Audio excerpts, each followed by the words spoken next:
ஆமா ஷாட் பவுண்டரியில அன்பு நிக்கலாப்ல. வழக்கமா உள்ள வர்ற பாலையே தூக்கி வெளியில போட்டுருவாரு ஸ்பைடர்மேன் மாதிரி. இது பால் வெளில போயிட்டு 6 ரன்ஸ். அலிபாய் வந்து வீசுறாரு இந்த பந்த. இது 4.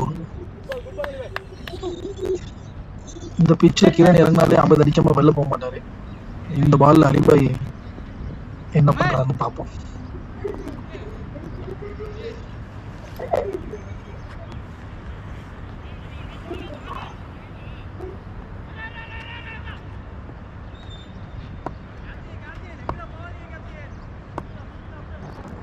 சிக்ஸ் 4.